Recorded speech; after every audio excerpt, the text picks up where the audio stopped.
News85.in में आप सबका स्वागत है। आप सभी को होली की बहुत बहुत शुभकामनाएं। आज हम चर्चा कर रहे हैं सोशल मीडिया पर। जी हाँ, कल लोकसभा में कांग्रेस अध्यक्षा सोनिया गांधी ने सोशल मीडिया के राजनीतिक दुरुपयोग को लेकर सवाल उठाया और ये सवाल लाजमी है क्योंकि इससे पहले भी कई बार सोशल मीडिया को लेकर, उसके राजनीतिक दुरुपयोग को लेकर घटनाएं होती रहीं, चर्चाएं होती रहीं और उस पर प्रतिबंध लगाने की मांग भी होती रही। तो ये कोई नया प्रश्न नहीं है, लेकिन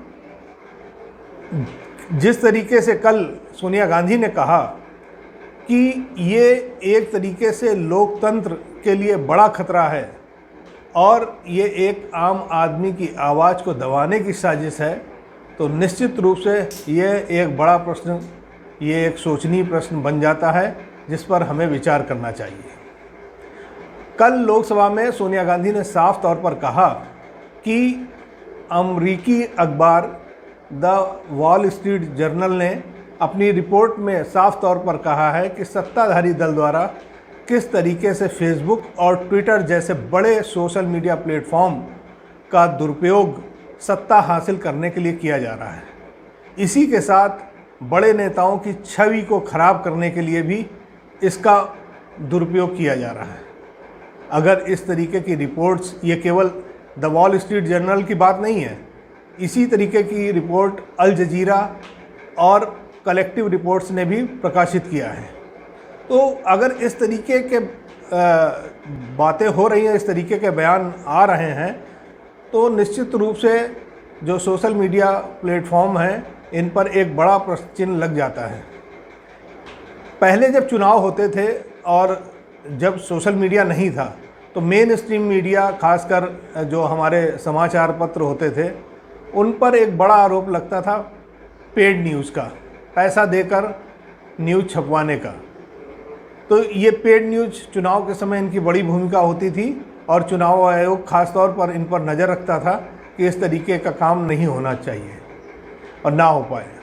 लेकिन अब सोशल मीडिया के आ जाने से जहां एक आम आदमी को लग रहा था कि मेन स्ट्रीम मीडिया जिस तरीके से जो प्रभावशाली लोग हैं, जो सत्ताधारी पार्टी है, उसके पक्ष में आ जाता है, उसके प्रभाव में आ जाता है, सोशल मीडिया पर ये प्रभाव नहीं दिखाई पड़ेगा और इसलिए उसने खुले दिल से सोशल मीडिया का स्वागत किया।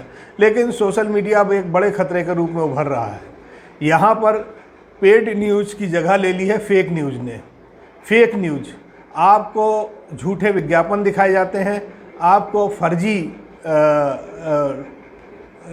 आपको समाचार दिखाए जाते हैं और उन समाचारों के जरिए एक नया नैरेटिव खड़ा करने का प्रयास किया जाता है और सत्ताधारी पार्टी अपने पक्ष में इन दोनों प्लेटफार्मों को बखूबी यूज करती है।